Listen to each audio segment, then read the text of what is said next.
My previous article sparked an interesting question in the comments section. If there are so many people in high places collaborating with communism, why hasn't it taken over the world yet?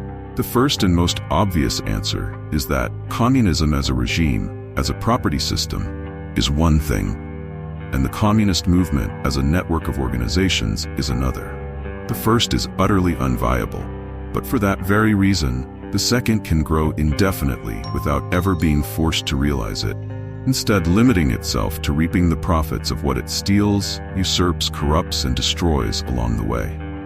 These are two completely distinct layers of reality that merge into a disorienting confusion under the label of communism. An analogy will make things clearer. No human being can lead a reasonable life based on madness, but precisely because of this, nothing prevents him from becoming increasingly insane. He may ruin himself. The madness progresses. The strength of madness lies precisely in avoiding the test of reality. Communists cannot implement a communist economy.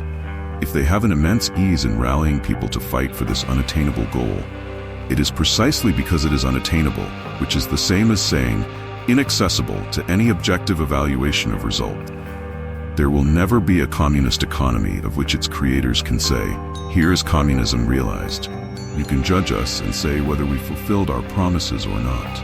It is in the very nature of the communist ideal to be an indefinitely self-postponing promise, immune, therefore, to any human judgment. Its almost religious prestige comes from this. Communism brings the final judgment down from heaven to earth, but also without setting a date. Hence the apparent paradox of a movement that, the more it grows and becomes more powerful, further it moves away from its proclaimed goals. To this paradox, a second one is added. Further it moves away from these goals, freer the movement is to claim that it has been betrayed and that it deserves another chance with purer means. But the paradox of paradoxes lies in an even deeper layer. If someone says they will do the impossible, they will surely do nothing or do something else.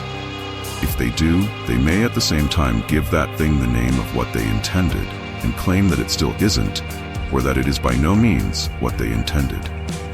Hence the permanent ambiguity of communist discourse, which can always boast of being a powerful movement destined for inevitable victory, while simultaneously downplaying or denying its own existence, swearing that it is nothing more than a conspiracy theory, a fabrication of the lackeys of capital.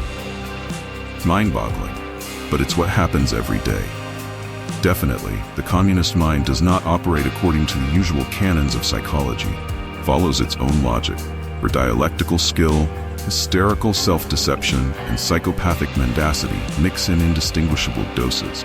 This is precisely why the vertiginous growth of the communist movement accompanies pari passu, not the decline of capitalism, but the escalation of its success. Communism as a regime, as an economic system, neither exists nor ever will exist.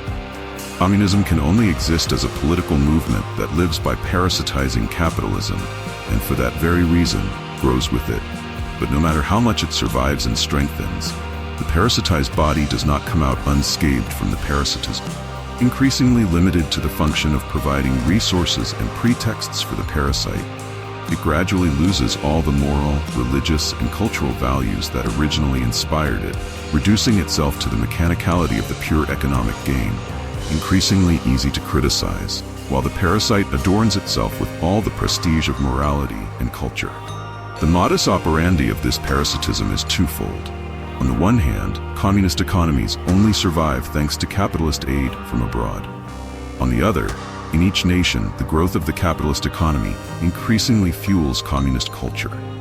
To the same extent that the absolute infeasibility prevents the construction of a communist economy, militant communism achieves victory after victory in its effort to turn capitalism into an infernal and meaningless contraption.